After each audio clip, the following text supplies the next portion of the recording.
The Pacific Ocean was merciless at dawn, but Lieutenant Sarah Mitchell had learned long ago that mercy was a luxury soldiers couldn't afford. She stood at the edge of Naval Base Coronado, her athletic frame silhouetted against the pale orange sky, watching the waves crash against the shore with hypnotic intensity. Salt spray stung her sunburned face, leaving crystalline deposits on her combat fatigues.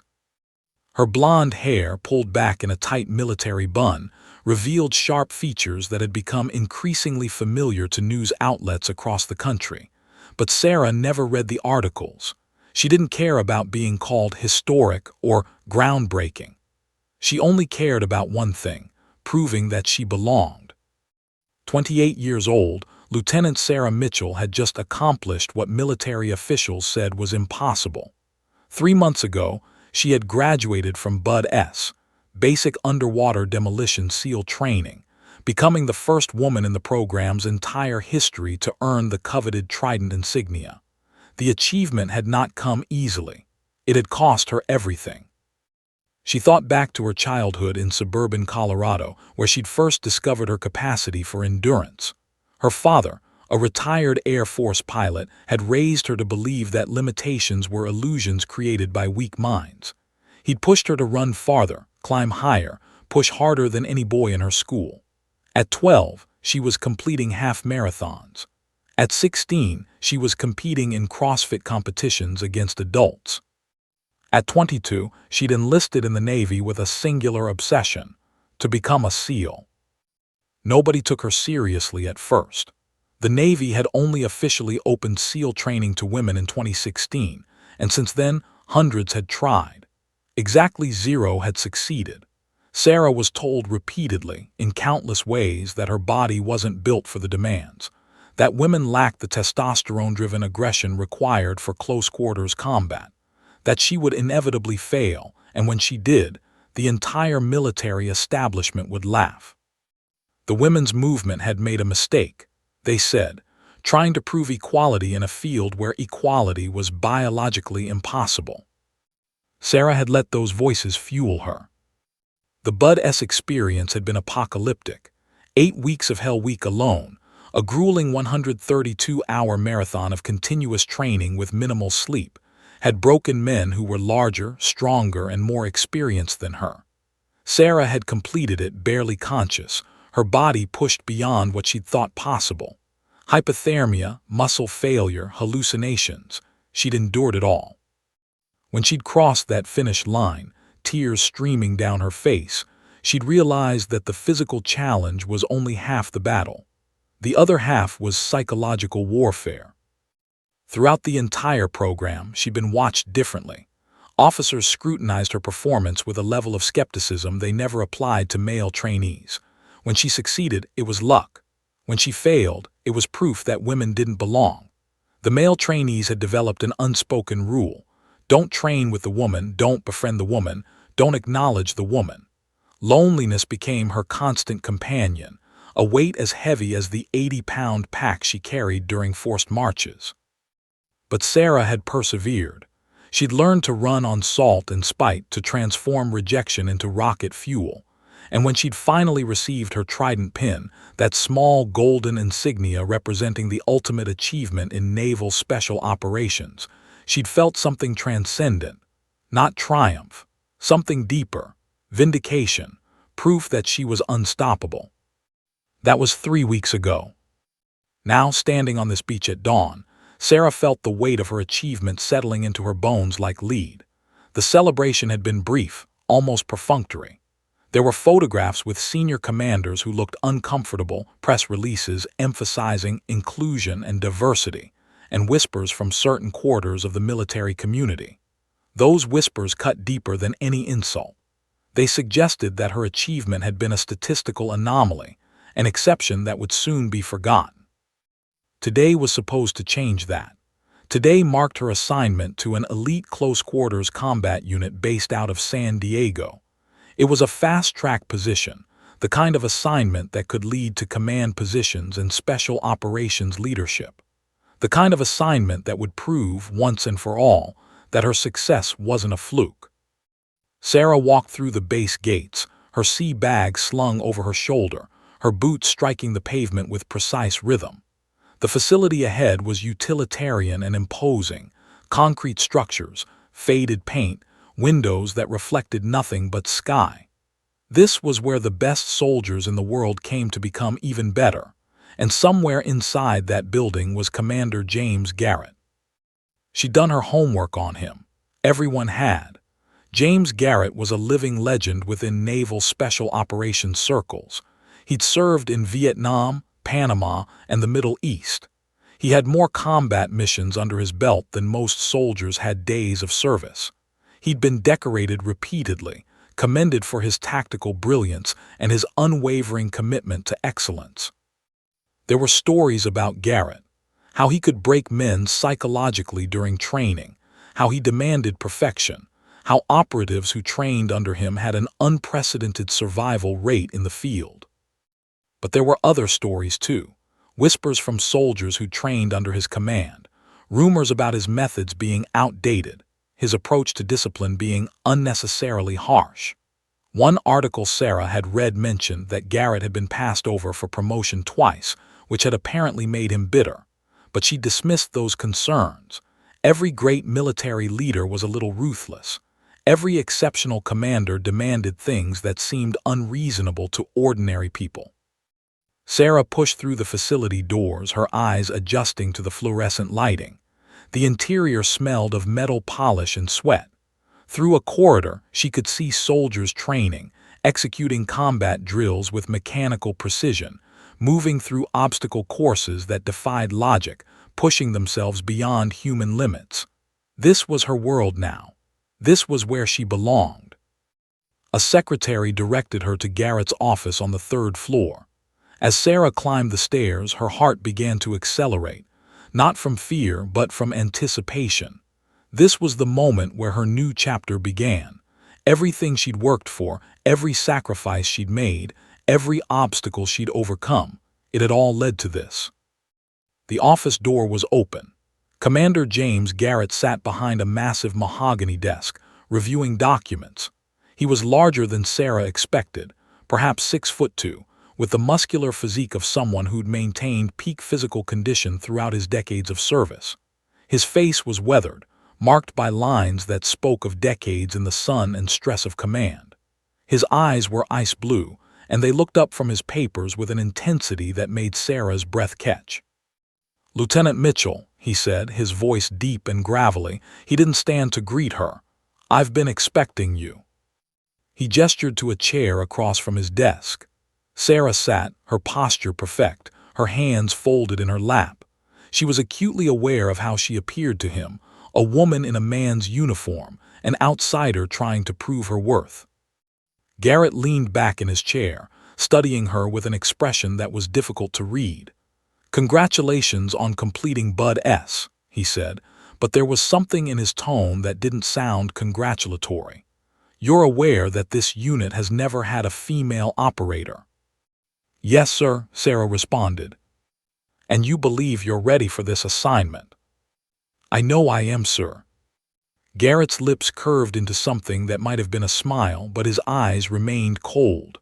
"We'll see about that, Lieutenant. We'll see about that." In that moment, Sarah felt a flutter of unease in her chest. It was subtle, almost imperceptible, but it was there. Something in the way Garrett looked at her, not with the professional assessment she'd experienced from other commanders, but with something darker, something personal. She had no way of knowing that her life was about to change forever, or that the man sitting before her was about to become the catalyst for a reckoning that would shake the Navy to its foundations. "Welcome to the unit," Garrett said, turning back to his documents. "Training begins tomorrow at 600 hours. Don't be late." Sarah nodded, stood, and left the office, her mind already calculating what she needed to prepare. But deep in her instincts, that same instinct that had kept her alive through Hell Week, something whispered a warning. The real test was about to begin. The sun hadn't yet crested the horizon when Sarah arrived at the training facility. 5:45 hours. 15 minutes early, just as she'd calculated. She'd learned through her entire military career that punctuality was a form of respect, a way of demonstrating commitment before words were even spoken. The facility was already alive with activity, operators moving through warm-up drills, the sound of heavy bags being struck with relentless precision, the rhythmic pounding of feet on the treadmills. Commander Garrett stood in the center of the main training floor, arms crossed, watching the operators with the intensity of a hawk surveying prey. When he saw Sarah enter, his eyes tracked her movement with an attention that felt different from the casual awareness he showed the other soldiers. She felt the weight of his gaze as she approached and stood at attention. "You're early," he said, his voice carrying across the empty space between them. "Yes, sir. I believe in arriving prepared, sir." Something flickered across his face, a tightening around the eyes, a subtle shift in his expression. "Preparation is good, but punctuality without excellence is just theater, Mitchell. Can you give me excellence?" "Yes, sir." "We'll see." That first week was an education in selective cruelty. Garrett designed the training exercises to push every operator to their physical and mental limits, but he seemed to reserve his harshest criticisms for Sarah. When other soldiers completed a combat drill with minor flaws, he nodded and moved on. When Sarah executed the same drill flawlessly, he found problems that didn't exist. "Your grip was weak on that last takedown," he barked during a Wednesday afternoon session, despite the fact that Sarah had executed the move with textbook precision. The other operators exchanged glances but said nothing. "Your footwork is sloppy. A real opponent would have exploited that gap," he said Thursday, watching her complete an obstacle course in record time, faster than several male operators who'd trained ahead of her. By Friday, Sarah had filled 3 pages in her leather journal with documented incidents. She wrote in precise military language, noting dates, times, witnesses, and exact quotes. The habit had started during Bud S., when she'd realized that documentation was the only protection against subjective accusations. She'd learned that in military culture, memory was malleable, but written records were irrefutable. The other operators had begun to notice Garrett's focus on Sarah. Sergeant Marcus Webb, a veteran who'd served with distinction in 3 deployments, approached her during a break on the second week. His weathered face showed concern, and his voice dropped to barely above a whisper. "Watch yourself with Garrett," he said, glancing over his shoulder to ensure the commander wasn't within earshot. "He's different with you." "What do you mean?" Sarah asked, though she already knew. "I've trained under a lot of hard-ass commanders, and I'm not complaining about physical demands. That's the job. But there's something else going on here, something personal. Just be careful." Sarah appreciated the warning, but she also understood the implications. If Garrett sensed that she discussed his behavior with other operators, it could escalate the situation. So she simply nodded and thanked Webb, then returned to the training floor, where Garrett was watching her with an expression she couldn't quite interpret.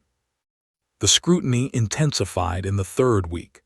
Garrett began singling her out for additional training sessions, keeping her long after the other operators had been dismissed. These sessions were ostensibly designed to help her improve her technique, but something about them felt wrong. His instructions became personal rather than professional. He'd stand unnecessarily close during demonstrations. His corrections focused increasingly on her body, the way she moved, the way she breathed, the way her muscles engaged during various maneuvers. "You're too tense," he said during one evening session, placing his hands on her shoulders to adjust her posture. The contact lasted longer than necessary. "Relax, trust your body."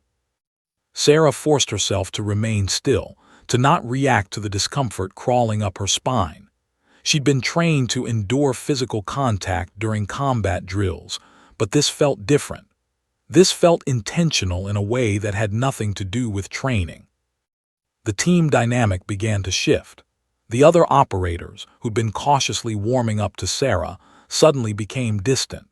She'd catch them watching her with expressions of sympathy mixed with fear. During lunch breaks, they'd sit together in groups that seemed designed to exclude her. She understood what was happening. Garrett's favoritism had transformed her from a potential team member into a source of tension. On a Friday afternoon, after Garrett had spent 30 minutes correcting Sarah's stance while maintaining unnecessary physical contact, Petty Officer James Chen pulled her aside. His voice was urgent, his expression grave. "He's isolating you," Chen said. "That's how he works. He picks someone, makes them the focus of his attention, and then everyone else distances themselves because they don't want to be associated with whatever he's doing." "What is he doing?" Sarah asked. "I don't know exactly, but I know it's not good. In my last deployment, there was a female intelligence officer attached to our unit.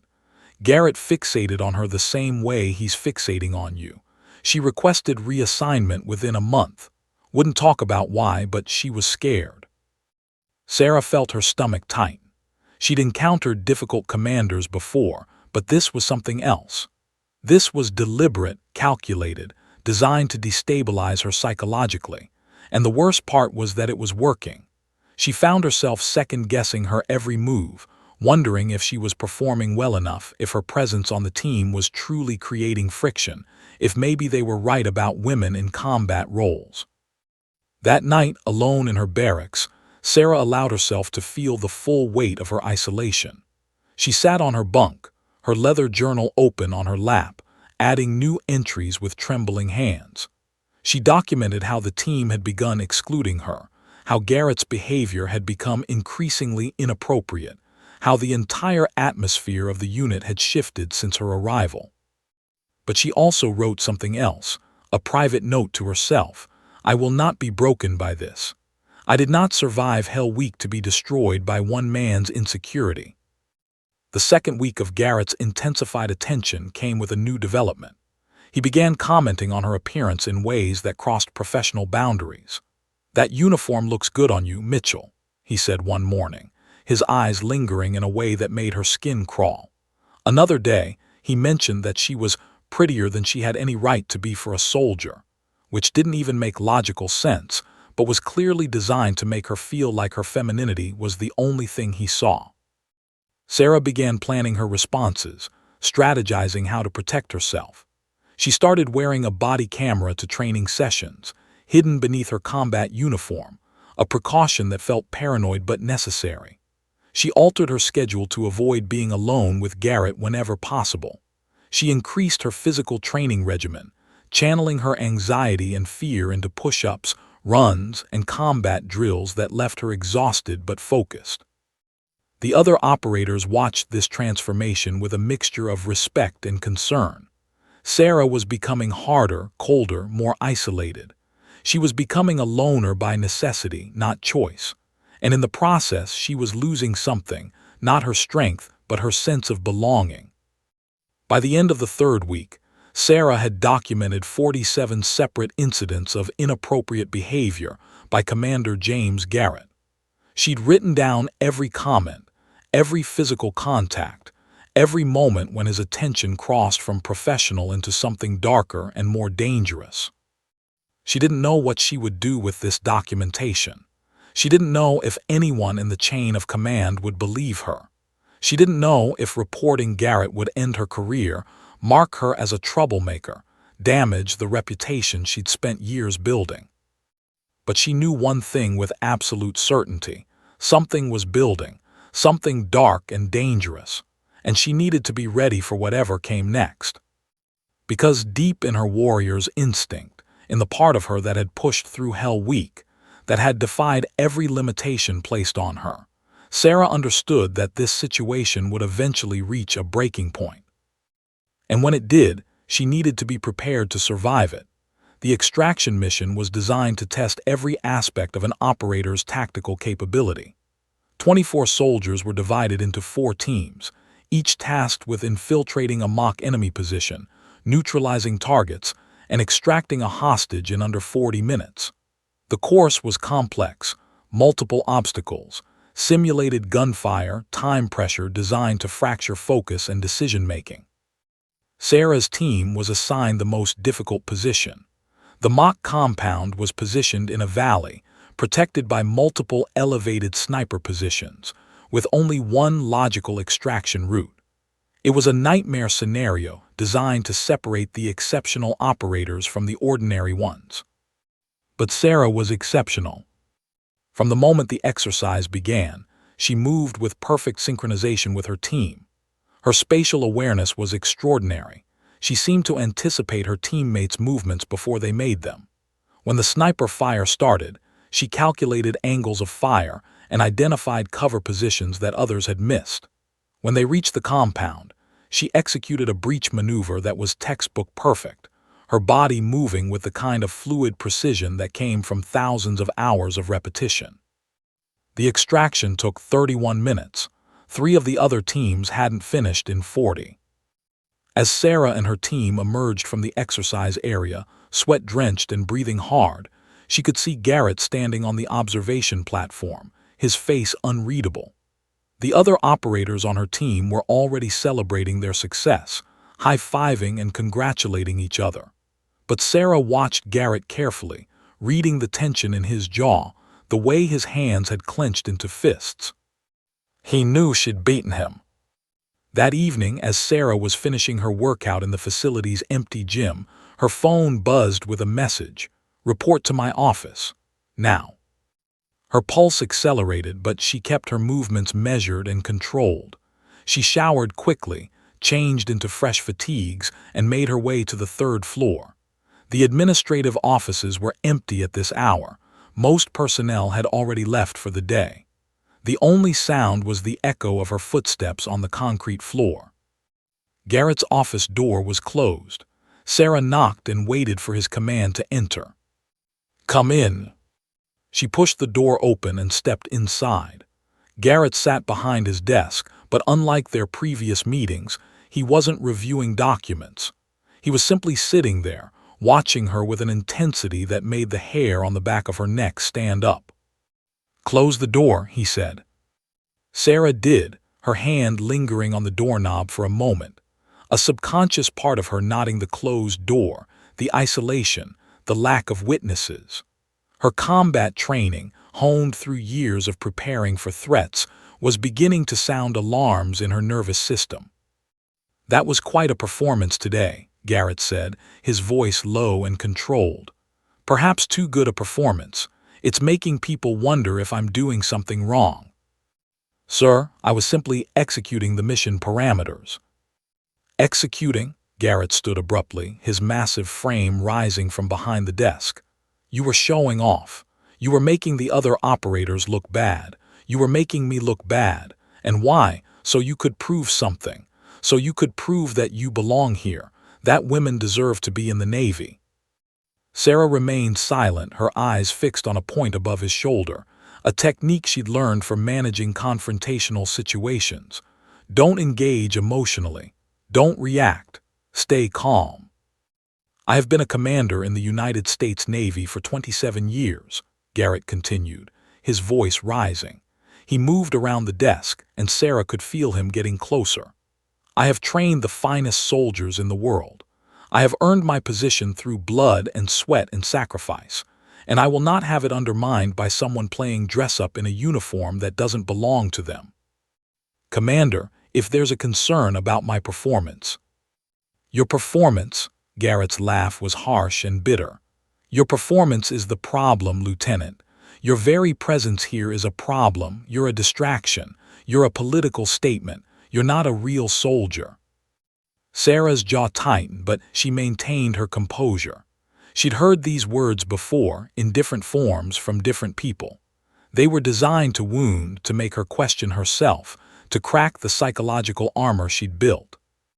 "This unit needs to be reminded what real soldiering looks like," Garrett said, and he was now standing directly in front of her, close enough that she could smell the coffee and anger on his breath. "This unit needs to understand that some people are simply not equipped for this level of commitment, and I think it's time someone taught you that lesson." What happened next occurred in the space between heartbeats. Garrett's hand shot out, reaching for Sarah's collar. His movement was fast, but it was the movement of a man who had never trained against someone with her level of conditioning and reaction time. It was the movement of a man accustomed to people backing down, to people being afraid, to people yielding before violence was even fully committed. Sarah's body responded before her conscious mind caught up. Years of combat training, muscle memory forged through thousands of repetitions, burst into action. She pivoted left, her movement creating distance while simultaneously bringing her hands into a defensive position. Garrett's grab found only air and fabric. But he was committed now, his rage overriding any tactical awareness. He lunged forward, attempting to close the distance, to use his weight advantage to overpower her. It was a catastrophic miscalculation. Sarah sidestepped his lunge, grabbed his outstretched arm, and executed a perfect leverage takedown. The same maneuver she'd practiced 10,000 times, the same move that had helped her graduate from Bud S using Garrett's own momentum against him. She pivoted her hips and threw him forward and down. Garrett's massive body crashed into the floor with a sound like thunder. The impact was so violent that the furniture rattled. His breath came out in a desperate gasp as the wind was knocked from his lungs. He lay on his stomach, stunned and gasping, unable to comprehend what had just happened. Sarah stood above him, her breathing controlled, her hands still in a defensive position. She was entirely prepared to move again if he attempted to rise, but Garrett remained on the ground, his body heaving as he struggled to recover from the impact. "Sir," Sarah said, her voice steady and calm, "I am a real soldier. I have earned my place in this unit, and I will not be disrespected." Garrett rolled onto his back, his face a mixture of rage and humiliation. His eyes burned with a fury that transcended normal anger. He looked at Sarah like she had become his mortal enemy in that single moment. "You have no idea what you've just done," he said, his voice hoarse and dangerous. "You have just assaulted a superior officer. That's a federal crime, Mitchell. Your career is finished. I will ensure that you are prosecuted to the fullest extent of military law." Sarah's heart pounded in her chest.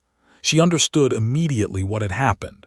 She had defended herself against physical assault, but in the eyes of the military chain of command, she had just attacked a superior officer. She had just given Garrett exactly what he needed to destroy her. Garrett pulled himself to his feet, dusting off his uniform with deliberate movements. His eyes never left hers, and in those ice-blue depths, Sarah saw something that terrified her more than any physical threat. She saw calculation. She saw a man who had just been given the perfect justification for his actions. "Get out of my office," he said coldly. "Report to the commanding officer first thing tomorrow morning. I'm sure he'll be very interested to hear about how you assaulted me." Sarah left the office, her mind reeling. She had done everything right. She had defended herself against unprovoked physical assault. She had used the exact amount of force necessary to neutralize the threat. She had followed every protocol she'd been taught. But as she walked down the empty hallway, she understood the terrible truth. None of that mattered. She had just made the most powerful enemy of her military career. And she had absolutely no proof that he'd attacked her first. The notification came at 4:30 hours the next morning. Sarah hadn't slept. She'd spent the entire night sitting on her bunk, her journal open, documenting every detail of what had occurred in Garrett's office. Her hands had trembled as she wrote, cataloging the exact sequence of events, the words he'd used, the way he'd approached her. She'd also done something else. She'd reviewed her phone's hidden recordings, the audio files she'd secretly captured during previous encounters with Garrett. Those files were insurance, evidence that could corroborate her version of events. But as she read the official summons to appear before Captain Michael Richardson, the commanding officer of the entire facility, Sarah felt a creeping dread that no amount of documentation could dispel. She arrived at Richardson's office at 700 hours, her uniform immaculate, her posture perfect, her face a mask of military professionalism. Richardson was a man in his early 60s, with gray hair and the bearing of someone who'd spent 4 decades navigating military bureaucracy. He gestured for her to sit. "Lieutenant Mitchell," he began, consulting a report on his desk, a report that Sarah would later learn had been written entirely by Garrett. "I've received some serious allegations regarding your conduct yesterday evening. Commander Garrett reports that you physically assaulted him in his office. That's a very grave charge." Sarah's mouth went dry. This was exactly what she'd feared. Garrett had beaten her to the punch, had controlled the narrative before she could present her version of events. "Sir, with respect, that's not what happened," Sarah said carefully. "Commander Garrett physically attacked me.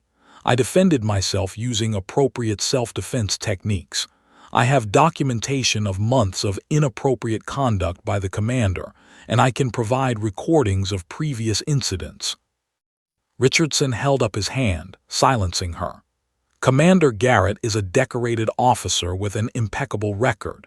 He has no history of disciplinary issues. You, on the other hand, are a recent addition to this unit who has been involved in multiple incidents that have created tension within the team." "Those incidents were initiated by Commander Garrett," Sarah protested. "According to whom?" Richardson's voice remained calm, but there was an edge to it now. "According to you, according to your interpretation of events. You understand that your word against a commander's word carries very different weight in military proceedings." Sarah felt the foundation beneath her crumbling. She'd expected skepticism, but this was something worse. This was institutional dismissal. Richardson wasn't interested in hearing her side. He'd already decided. "I also have witnesses," Sarah said. "Petty Officer Chen, Sergeant Webb. They can testify to Commander Garrett's behavior toward me." "Those individuals will be questioned, of course," Richardson said. "But I should warn you that filing false accusations against a superior officer is itself a serious offense. I would strongly encourage you to reconsider your story before you damage your career further." The threat was unmistakable. Sarah understood what was being communicated. If she pursued this, if she continued to insist that Garrett had attacked her, she would be the one facing prosecution. The power of command had just been leveraged against her with surgical precision. Over the next 72 hours, the narrative calcified. Garrett gave an official statement to the investigating officer, a captain named Derek Morrison, in which he claimed that Sarah had become increasingly unstable and resentful about her position in the unit.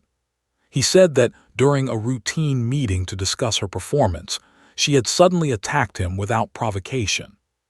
He claimed he'd been trying to defend himself when she'd executed the takedown, that he'd sustained minor injuries, none of which were visible, and that he was considering pressing charges. Garrett had also been busy behind the scenes, leveraging his decades of connections and his extensive network within the Navy. Officers who Sarah didn't even know began approaching her with expressions that ranged from sympathy to barely concealed contempt. The message was consistent. They'd heard what had happened, and they believed Garrett's version. Petty Officer Chen was called into Richardson's office and emerged looking shaken. He wouldn't make eye contact with Sarah afterward. Sergeant Webb was transferred to a different unit within 24 hours, so abruptly that Sarah barely had time to say goodbye. The message was clear: support Sarah and face consequences. The rest of the unit began to distance themselves. Operators who'd been cordial started eating lunch away from her. During training exercises, she found herself placed in teams with the least experienced soldiers, effectively sidelined from the more complex operations. The message being communicated was humiliating and deliberate. "You are not one of us." Sarah requested a formal investigation, but Captain Morrison's preliminary report was devastating.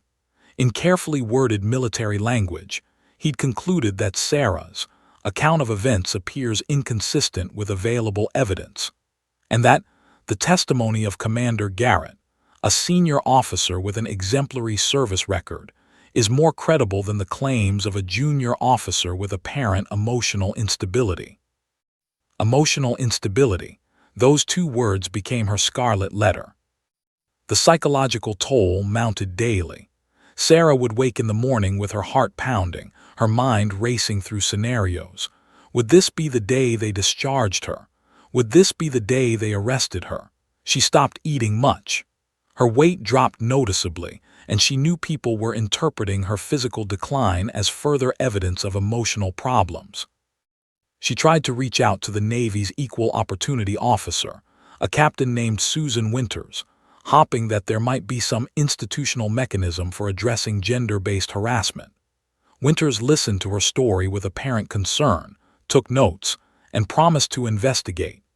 2 weeks later, Sarah received a brief email stating that no actionable evidence of gender-based harassment was found, and that the matter was being closed.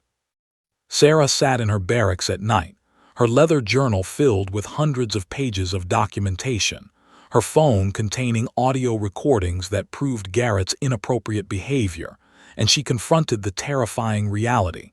None of it mattered. The system she'd fought to be part of, the institution she'd risked everything to join, was closing ranks to protect one of its own. She considered going to the press. She had friends who'd offered to help her contact journalists to tell her story publicly, but she knew the consequences of that choice. Going public would be seen as a betrayal, would confirm every narrative that she was unstable and vindictive. Her career would be finished not just in the Navy, but throughout the defense industry. The isolation became suffocating. She had no allies, no witnesses willing to speak on her behalf, no institutional mechanism for justice. She had only her documentation and her knowledge that she was telling the truth. But in a system designed to protect hierarchy and authority, the truth mattered less than power. 3 weeks after the incident in Garrett's office, Sarah received official notification that she was being placed on administrative leave pending the conclusion of the investigation. The investigation, she learned, had been indefinitely postponed. She was effectively in limbo, not discharged, but not permitted to perform her duties. Garrett continued to report to work, continued to command the unit, continued his life as if nothing had happened. Sarah watched from a distance as he trained other operators, as he conducted exercises, as he laughed with officers who'd once respected her. One evening, as Sarah sat in her barracks in the darkness, staring at her phone's recording app, she considered simply deleting everything. Deleting the journals, destroying the recordings, walking away from the Navy quietly. It would be easier. It would end the torture of the endless limbo. But then she thought about the female intelligence officer that Chen had mentioned, the one Garrett had fixated on before Sarah arrived. She thought about how many other women might have experienced what she was experiencing, might have been silenced by the same institutional mechanisms that were silencing her. And Sarah made a decision. She wouldn't go quietly. She wouldn't accept this injustice. She would find another way, a way that didn't rely on the broken system that was supposed to protect her. Because sometimes, she realized, the greatest act of resistance is simply refusing to disappear. Master Chief Petty Officer Marcus Chen had been watching Sarah for weeks, observing her isolation, her weight loss, the way her eyes had become haunted and distant. He'd served in the Navy for 32 years, long enough to recognize institutional injustice when he saw it, long enough to understand what happened when powerful men decided to destroy inconvenient people. He appeared at her barracks door on a Tuesday evening, just after sunset. His weathered face was grim, and he checked over his shoulder before speaking, making sure they weren't being observed. "We need to talk," he said quietly, "but not here, not anywhere on base." They met at a coffee shop in downtown San Diego, deliberately public but crowded enough to avoid being noticed. Chen ordered black coffee and gestured for Sarah to sit across from him in a corner booth. "I know what happened with Garrett," Chen began, his voice low. "And I know you've been isolated because of it. I also know that you're considering doing something desperate, maybe going to the press, maybe leaving the military entirely. I'm here to tell you that there's a third option." Sarah's heart accelerated. "What do you mean?" "I mean you're not the first," Chen said, his eyes heavy with the weight of old knowledge. "Garrett has been doing this for years. There's a pattern, and if you're willing to look deeper, you'll find other people who have experienced what you have." "The intelligence officer," Sarah said, "the woman from your last deployment." Chen nodded. "Her name is Lieutenant Patricia Gomez. She's currently stationed at Naval Base San Diego, about 15 minutes from here. She also experienced something with Garrett, though she was never brave enough to fight back. When I heard what happened to you, I knew I had to reach out, because Gomez has been carrying guilt for years about not reporting him." "Would she testify?" Sarah asked, hope and fear warring in her chest. "I don't know," Chen admitted. "But there's someone else you need to meet. Her name is Lieutenant Commander Rebecca Torres. She's a JAG officer, Judge Advocate General. She handles cases involving abuse of authority and misconduct. She's one of the few people in this institution who actually cares about justice rather than protecting hierarchy." 2 days later, Sarah found herself sitting across from Rebecca Torres in a secure meeting room at the JAG office. Torres was a woman in her early 40s, with dark hair pulled back severely and eyes that seemed to miss nothing. She had the bearing of someone who'd spent years fighting institutional corruption from within. "Marcus Chen came to me with your situation," Torres began, and she didn't mince words. "He believes you have documentation of months of inappropriate conduct by Commander Garrett. Is that accurate?" "Yes," Sarah said. She brought her journal and her phone, ready to present her evidence. Torres reviewed the documentation with meticulous care, her expression darkening with each page she read. When she finished, she set the materials down carefully and looked directly at Sarah. "This is comprehensive," Torres said. "Detailed, specific, with dates and witnesses. It's exactly what we need. But I need to ask you something, and I need you to be completely honest. Are you prepared for what comes next? Because once we start this process, there's no stopping it.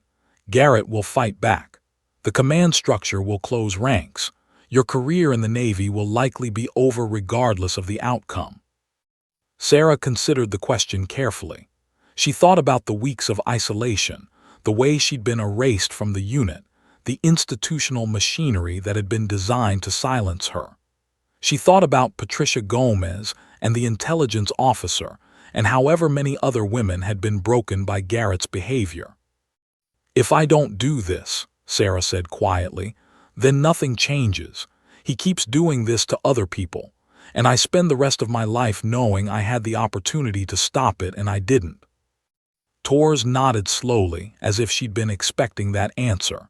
"Then we start by gathering testimonies from other victims. This can't be just your word against his. We need a pattern. We need multiple voices telling similar stories." Over the next 3 weeks, Torres and Chen became Sarah's lifelines. They worked methodically, carefully approaching potential witnesses and victims. Patricia Gomez agreed to meet with Sarah, and when she did, the intelligence officer wept, years of suppressed trauma finally finding voice.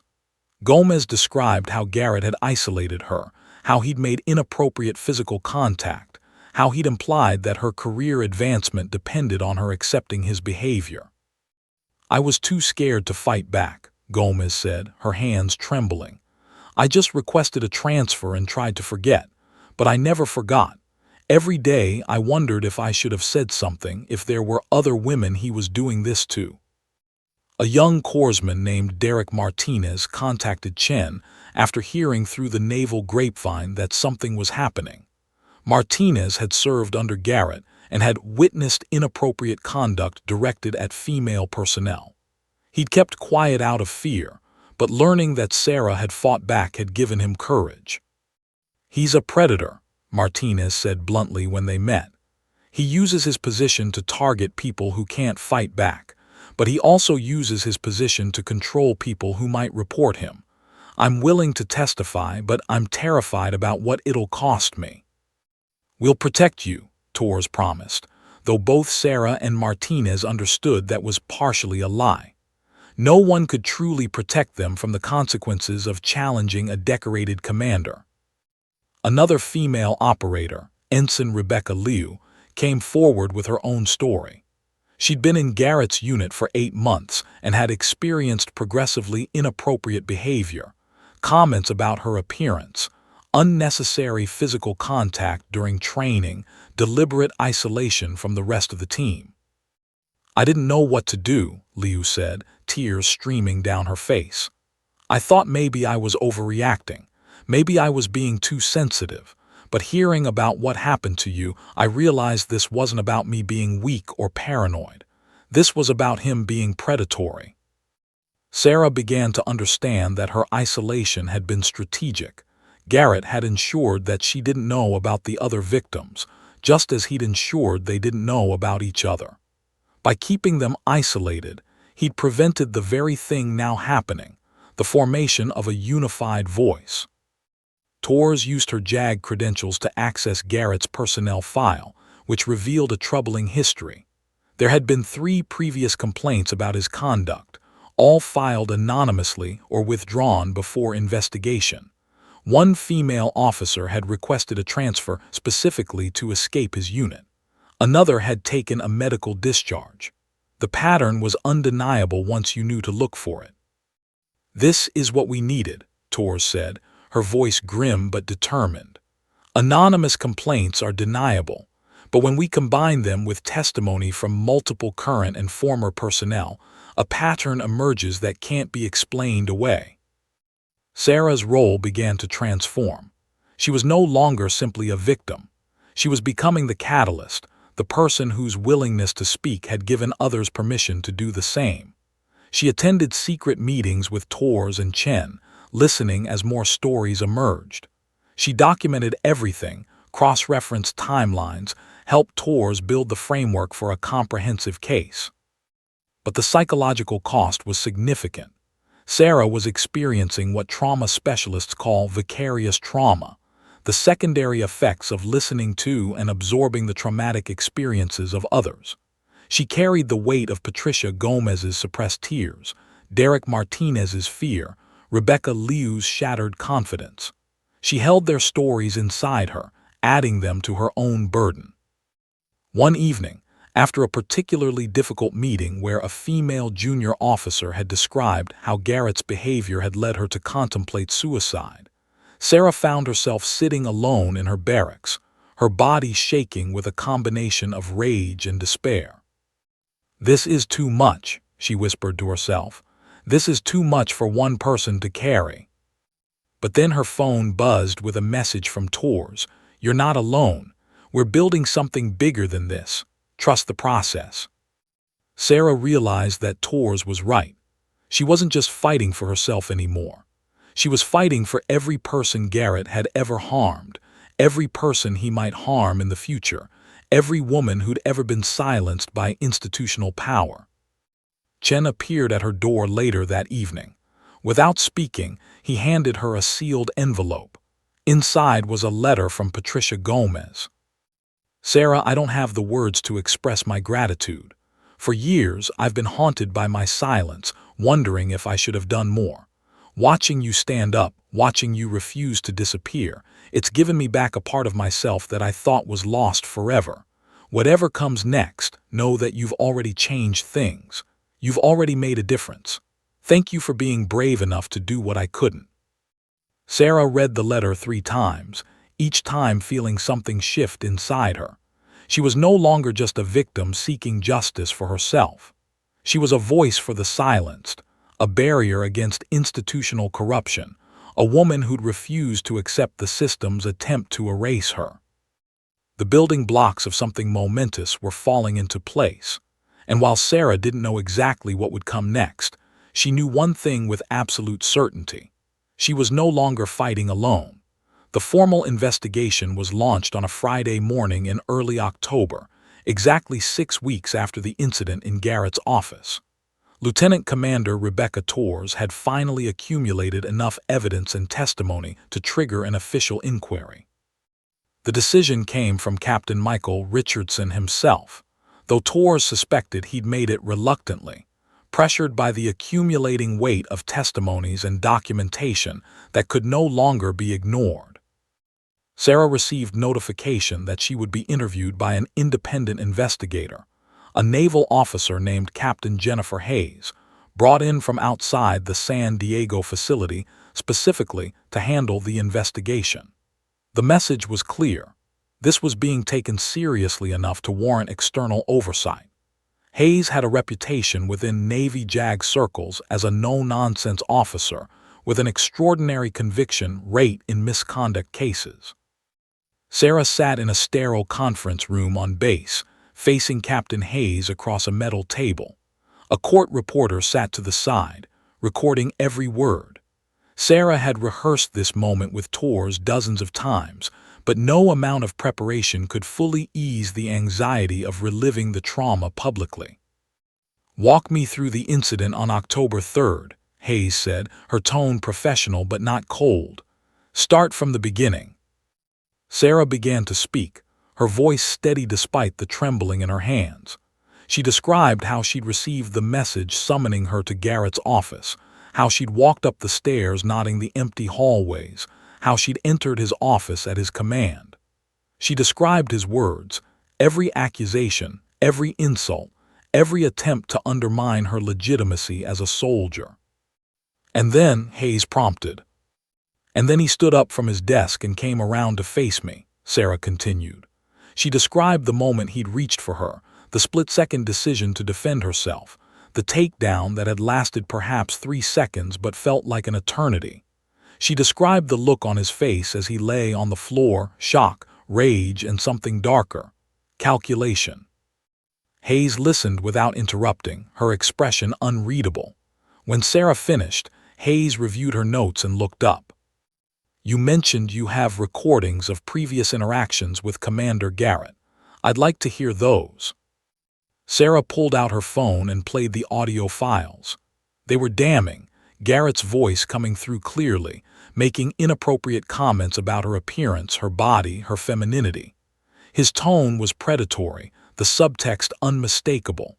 There was no room for interpretation, no way to characterize these as innocent comments taken out of context. Hayes's expression hardened as she listened. When the recordings finished, she made a note and looked directly at Sarah. "This is comprehensive documentation," Hayes said. "The timeline, the journal entries, these recordings. You've done exactly what I tell victims to do. You've created a record that's difficult to dismiss." Over the next 2 weeks, Hayes conducted interviews with every witness Sarah had identified. Patricia Gomez testified for 4 hours, describing how Garrett had isolated her, how he'd implied that her career advancement depended on accepting his behavior, how she'd ultimately requested a transfer to escape his unit. The pain in her voice was audible, her testimony detailed and credible. Derek Martinez described witnessing Garrett's inappropriate behavior directed at multiple female personnel. He detailed specific incidents, how Garrett had cornered a female medic in a storage room, how he'd made comments about another operator's body that were explicitly sexual in nature, how he'd created a climate of fear and intimidation. Rebecca Liu testified about her own experiences, describing the progressive nature of Garrett's inappropriate conduct. She explained how he'd isolated her from the team, how he'd used his position to create situations where they were alone together, how his behavior had become increasingly inappropriate until she'd finally requested a transfer out of his unit. But Hayes didn't stop there. She expanded the investigation beyond the immediate circle of victims. She requested access to Garrett's personnel records, his financial records, his deployment history.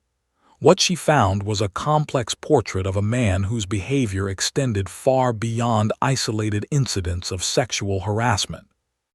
Garrett's financial records revealed serious irregularities.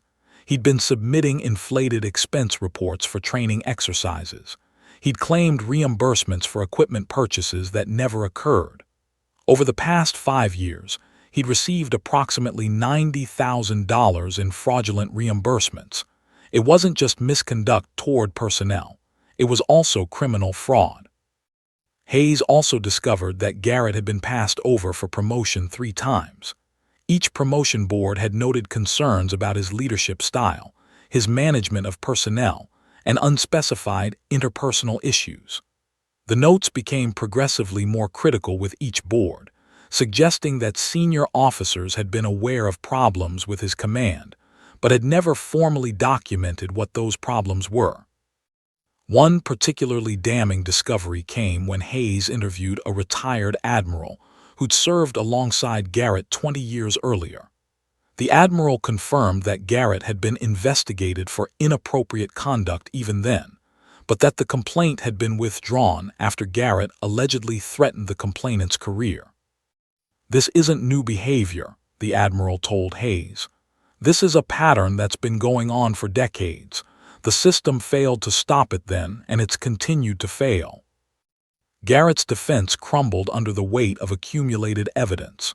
When Hayes finally interviewed him, he attempted to maintain his position, that Sarah had attacked him unprovoked, that the other testimonies were fabrications, that the financial irregularities were accounting errors. But his story didn't hold up against the detailed documentation and corroborating witnesses. Hayes presented Garrett with the audio recordings of his inappropriate comments. She showed him the testimony of multiple witnesses. She confronted him with the financial fraud. She asked him directly about the previous complaint from 20 years earlier, the one that had been withdrawn under mysterious circumstances. Garrett's composure fractured. He began making excuses, then accusations, then threats. He claimed that Sarah had recorded him without consent, which violated federal wiretapping laws. He suggested that Hayes was biased against him. He invoked his decades of service, his combat record, his contributions to the military. None of it mattered. By the end of the interview, Garrett's carefully constructed defense had collapsed entirely. Hayes had systematically dismantled every excuse, every alternate explanation, every attempt to reframe the narrative. When Hayes presented her preliminary findings to Captain Richardson, the news rippled through the base like a shock wave.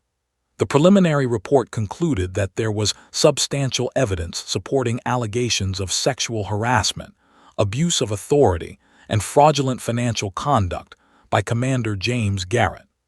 The investigation recommended that the case be referred for military court-martial proceedings. For Sarah, hearing the findings was surreal. She'd lived in a state of institutional doubt for so long that validation felt almost foreign. She'd been told she was unstable, that she was overreacting, that her word against Garrett's meant nothing. But Hayes's investigation had proven that her account was accurate, that the system's initial dismissal of her claims had been a failure, not a reflection of the truth. She sat in Tor's office, reading the preliminary report, tears streaming down her face. "You did it," Tor said quietly. "You actually did it. You broke through the institutional machinery that was designed to protect him." "It's not over," Sarah said, understanding that this was just the beginning of a longer process. "No," Tors agreed. "It's not over, but you've changed the trajectory. You've ensured that this doesn't get quietly buried in administrative files. Whatever comes next, you've already won the most important battle, the battle for truth." In the weeks following Hayes's preliminary findings, other personnel began coming forward. A female linguist who'd served under Garrett in Afghanistan described how he'd sexually assaulted her during a deployment. A female intelligence officer reported that Garrett had threatened her career when she'd rejected his advances. Each new testimony added weight to the case, made it clearer that this wasn't a single incident or a misunderstanding, but a systematic pattern of predatory behavior. The command structure could no longer maintain the fiction that Garrett was a decorated officer with an impeccable record.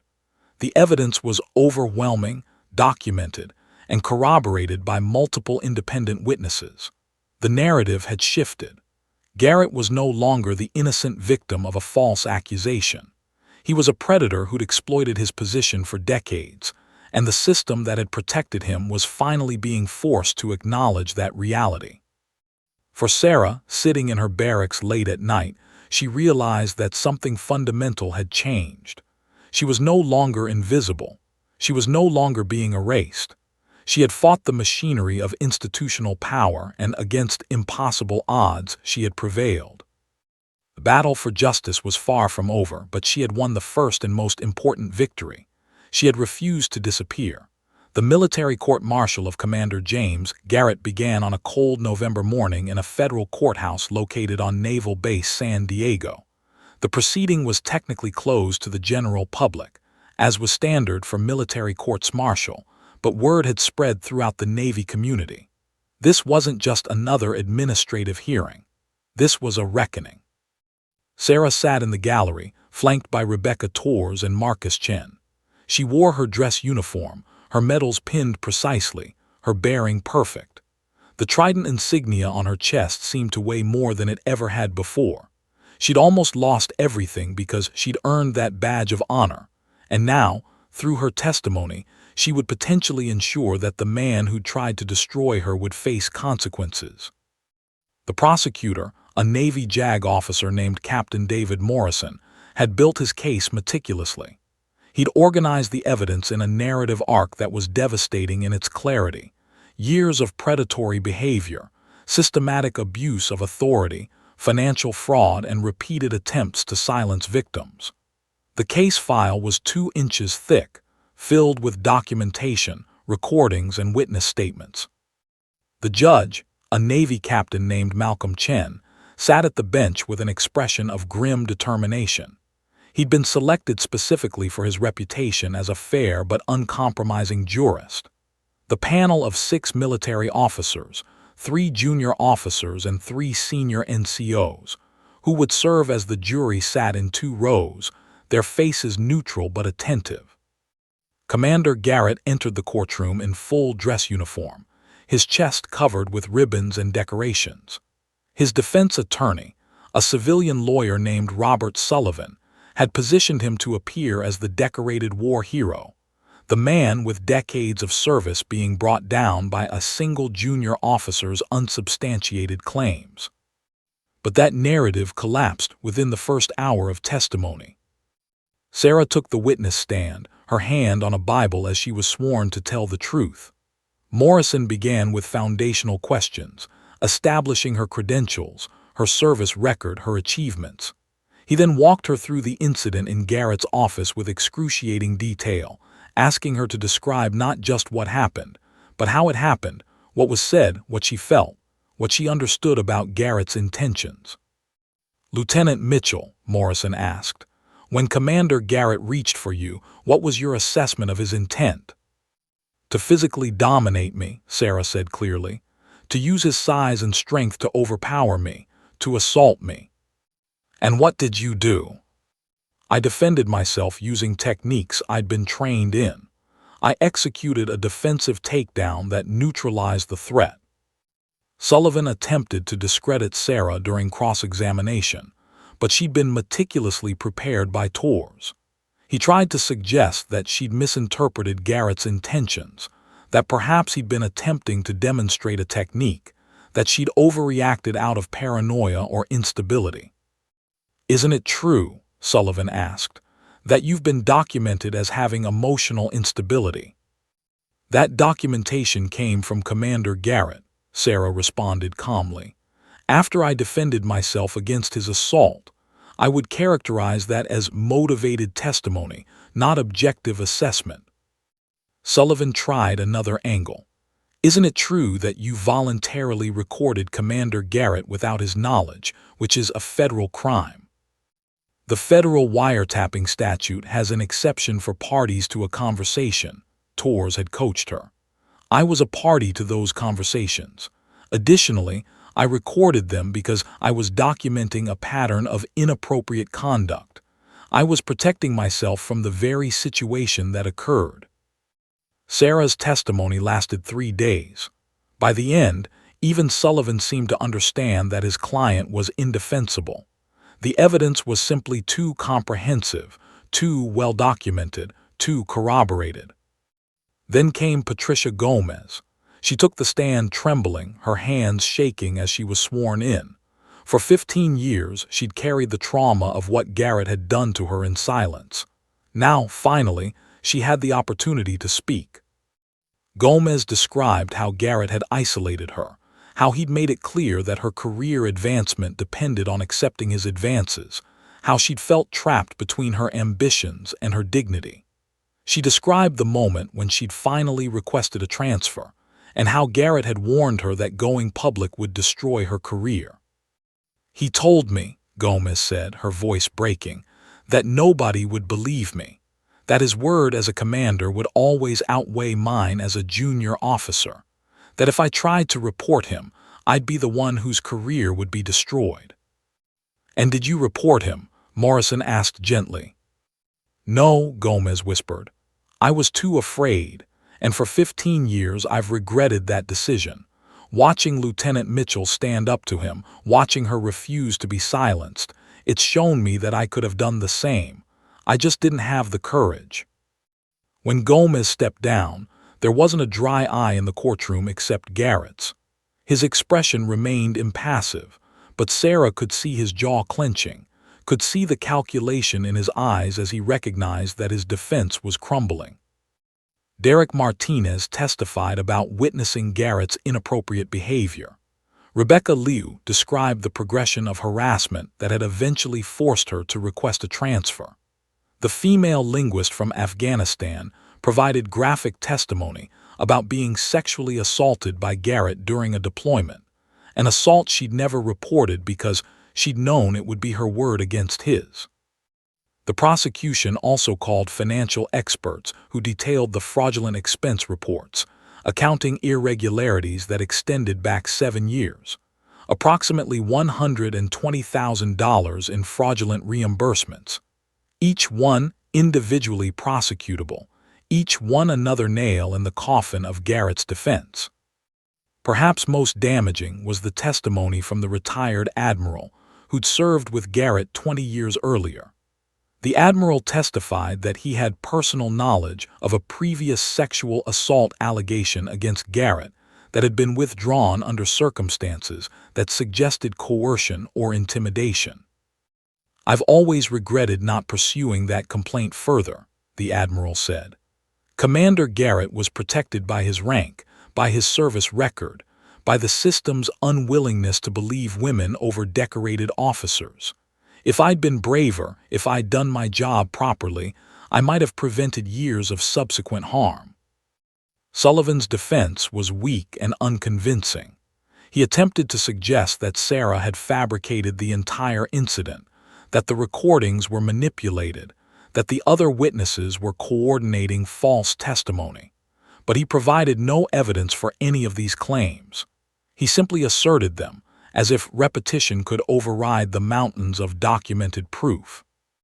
When the prosecution rested its case, the outcome seemed predetermined. The closing arguments lasted 6 hours. Morrison presented a methodical review of the evidence, walking the jury through each piece of testimony, each document, each recording. He painted a portrait of a man who'd systematically exploited his position, who'd harmed multiple people, who'd used his authority to silence victims and cover his tracks. Sullivan's closing was perfunctory. He tried to appeal to the jury's sympathy for Garrett's decades of service, but it rang hollow against the weight of evidence.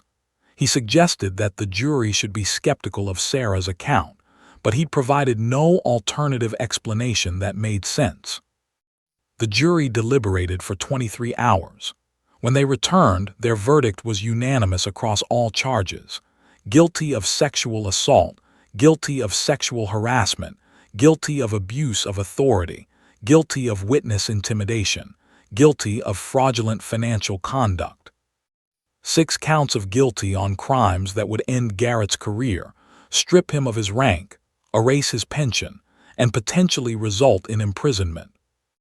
When the verdict was announced, Sarah felt something break open inside her, not in the sense of shattering, but in the sense of releasing. The pressure she'd been carrying for months, the weight of institutional doubt, the trauma of being silenced and dismissed, suddenly lifted. She wasn't vindicated because she needed external validation, but she was vindicated because the system had finally recognized what she'd always known. She was telling the truth. Garrett's face went ashen. His defense attorney placed a hand on his shoulder, but Garrett barely seemed to notice. He was staring at something beyond the courtroom, perhaps finally understanding the magnitude of what he'd lost. The sentencing hearing came a week later. The military judge sentenced Garrett to 8 years in federal prison, dishonorable discharge, complete loss of rank and pension, and a permanent bar from any federal employment. His medals and decorations would be stripped. His service record would be permanently tainted. Everything he'd built, everything he'd achieved, everything he'd believed defined him was being erased. When Garrett was led from the courtroom in handcuffs, Sarah watched with a complex mixture of emotions. She felt satisfaction that justice had finally been served, but she also felt something like sadness. Sadness for the years of harm that could have been prevented if the system had worked properly. Sadness for the victims who'd suffered before her. Sadness that it had taken her willingness to risk everything to force the institution to confront its own failures. But the most significant moment came outside the courtroom, when reporters were waiting. Sarah, Torres, and the other witnesses emerged together, and the cameras immediately turned toward them. "How do you feel about the verdict?" a reporter called out. Sarah took a breath and spoke clearly, her words steady and measured. "I feel vindicated, but more importantly, I hope this verdict sends a message that abuse of authority will not be tolerated, that victims will be believed, that the system will finally hold power accountable." As she spoke, she looked directly at the cameras, directly at the Navy community watching, directly at every person who'd been silenced or doubted. "I stood up because I had to," Sarah continued, "because silence was complicity, because the only way things change is if someone refuses to accept injustice. I hope my story gives courage to others facing similar situations. You are not alone. Your truth matters, and the system can be forced to listen." The words resonated through the military establishment like a shock wave. Within days, news outlets were discussing not just Garrett's conviction, but the systemic failures that had allowed his behavior to continue for so long. The Navy was forced to confront uncomfortable questions about how many other Garretts existed within its ranks, protected by the same institutional machinery that had nearly protected him. The reckoning had only just begun. 6 months after Garrett's conviction, Sarah stood at the edge of the same beach where she'd watched the sun rise on her first day of her assignment to his unit. The Pacific Ocean looked different to her now, not as a symbol of the challenges ahead, but as a reminder of survival. The water that had tested her, broken her down, forced her to choose between surrender and resistance, still crashed against the shore with the same indifferent power, but she had learned to navigate it. She was no longer on administrative leave, no longer isolated, no longer invisible. Sarah had been reassigned to a different unit, one that operated under a new command structure designed specifically to address the failures that had allowed Garrett's behavior to flourish. Her new commanding officer, Captain Elena Rodriguez, had made it clear from day one that Sarah's presence was not just accepted, but valued. Rodriguez had served in the military long enough to recognize injustice, and she deliberately created a command culture that prioritized accountability and integrity. "You've done something extraordinary," Rodriguez had told her during Sarah's first day in the new unit. "You've forced this institution to look at itself and confront its failures. That takes a specific kind of courage." But Sarah didn't feel extraordinary. She felt exhausted in a way that sleep couldn't repair, the exhaustion that comes from carrying the weight of systemic change. The nightmares had faded, but they hadn't completely disappeared. She still occasionally woke in the darkness, her heart racing, experiencing phantom moments of that afternoon in Garrett's office. The trauma had transformed from acute panic into something more manageable, a scar rather than an open wound. What surprised her most was how quickly the wider Navy community began to change. Within weeks of Garrett's conviction, new protocols were established across all Navy commands. An independent hotline for reporting sexual harassment and abuse of authority was created, explicitly designed to bypass commanding officers so that victims could report misconduct without fear of retaliation. Mandatory training on sexual harassment and abuse of authority was implemented for all commanding officers and senior NCOs. New investigations procedures were established that required external oversight and prohibited commanding officers from controlling investigations into their own conduct. Most significantly, a task force was created specifically to review past complaints and cases that had been dismissed or buried. Within months, 17 additional cases were reopened, cases involving other commanders, other victims, other instances of institutional failure. 6 officers were prosecuted as a result of these reopened investigations. Another 8 were forced to resign or accept early retirement rather than face court-martial. Sarah hadn't anticipated that her willingness to speak would create a domino effect, but she should have. Silence was self-perpetuating, but so was truth. Once the truth had been spoken, once it had been validated by the institution, other victims felt emboldened to come forward.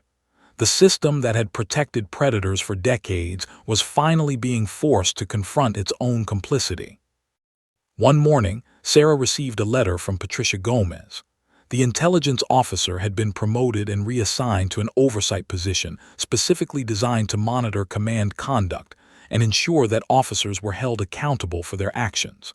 In her letter, Gomez thanked Sarah again and added a personal note. "You saved my life. Not just from Garrett, but from the person I was becoming, someone so afraid that I'd stopped living. You reminded me what courage looks like." Sarah's daily life had returned to something approximating normalcy, but with a new dimension of purpose.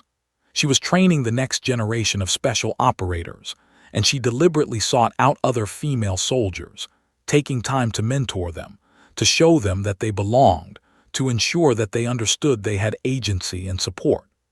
Several of these young women had confided in her about experiences with inappropriate conduct from senior officers. Sarah connected them with Tors, who was now working full-time on cases of military sexual assault and abuse of authority.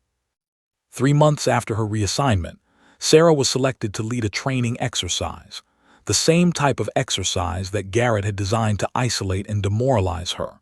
But this one was different. Sarah created a training environment that pushed operators to their limits while simultaneously emphasizing teamwork, mutual support, and respect. She deliberately paired experienced operators with less experienced ones, creating mentorship moments within the stress of training. She corrected performance issues while validating effort. She was tough but fair, demanding but encouraging. When the exercise concluded, her commanding officer pulled her aside. "Mitchell," Captain Rodriguez said, "I've reviewed the performance reports. Your team had the fastest completion time of any unit in the past 3 years. More importantly, every single operator reported feeling supported and respected. That's what real leadership looks like." Sarah's peers began to recognize something in her that transcended her physical capabilities or tactical skills. She had a presence, an understanding of human psychology, a commitment to justice, a willingness to stand against institutional corruption. Senior officers started requesting her for high-profile assignments and advisory positions. A 3-star admiral reached out personally to ask if she'd be interested in working on a task force designed to address systemic problems in Navy command culture. "I want to build something," Sarah told Tors over coffee one afternoon. "Something that prevents what happened to me from happening to anyone else. I want to be part of the institutional change, not just a victim of institutional failure." Tors nodded. "The Navy needs people like you, people who have experienced the system's failures and have the credibility to push for change from within." 6 months after her reassignment, a full year after the incident in Garrett's office, Sarah received official notification that she'd been commended for exceptional service and extraordinary moral courage. The commendation was unusual because it explicitly referenced her actions in reporting Garrett's misconduct and her willingness to testify despite personal cost. The Navy was publicly acknowledging that what she'd done mattered, that her courage had created institutional change. More significantly, she was promoted to the rank of lieutenant commander and assigned to the Naval Special Warfare Command's newly created Office of Professional Development and Accountability. Her role would involve reviewing command practices, identifying potential problems before they escalated, and ensuring that the Navy's commitment to accountability extended beyond public relations into actual systemic change. On the day she received her promotion, Sarah stood in front of her commanding officer as she was officially advanced in rank. As her new insignia was pinned to her uniform, she thought about the woman she'd been a year ago, scared, isolated, fighting a system designed to silence her. That woman seemed like a different person now, though Sarah understood that she was the same person, just transformed by the experience of confronting institutional power and refusing to accept injustice.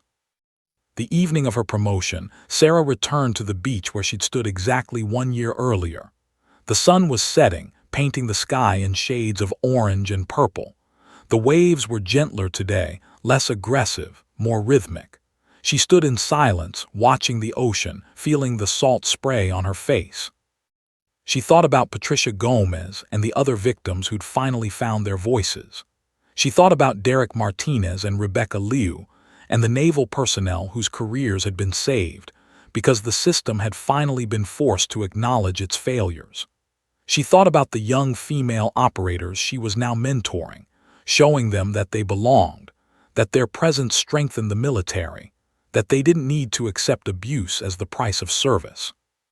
But most importantly, she thought about herself, about the journey from being erased in silence to becoming a voice for institutional change. She thought about the moment in Garrett's office when she'd made the split-second decision to defend herself, not just physically, but morally. She thought about how that single act of resistance had rippled outward, creating consequences that extended far beyond her individual experience. A seagull passed overhead, crying out into the gathering darkness. Sarah watched it disappear into the horizon, free and unencumbered, moving toward whatever lay ahead. She understood now that her real service had only just begun. The medals on her chest, the rank on her shoulders, the commendations in her file, these were recognition of past actions. But her future lay in ensuring that the Navy continued to evolve, that accountability remained paramount, that the institution finally lived up to its stated values of honor, courage, and commitment. Sarah turned away from the ocean and walked back toward the base, toward her team, toward the work ahead. She was no longer fighting against the system. She was part of something bigger, part of a movement to transform the institution from within, to hold power accountable, to ensure that no one else would have to choose between their career and their dignity. The nightmare was over. The real work was just beginning. And for the first time since she'd earned her trident, Sarah felt genuinely at peace. Not because the struggle was finished, but because she finally understood her purpose. She was a Navy SEAL, a warrior, a leader, a voice for justice. And she would spend the rest of her career ensuring that the system worked for everyone, not just those with power. As she walked back into the facility, her new uniform catching the last rays of sunlight, Sarah allowed herself to smile. She had survived. More than that, she had prevailed. And in prevailing, she had changed something fundamental about the institution she served. The future stretched ahead, uncertain, challenging, but filled with possibility. Sarah Mitchell walked toward it with the same determination that had carried her through Bud S., through the nightmare of Garrett's predation, through the institutional machinery designed to silence her. She had proven, beyond any doubt, that she belonged. And now, she would ensure that every person who came after her would have the opportunity to belong as well.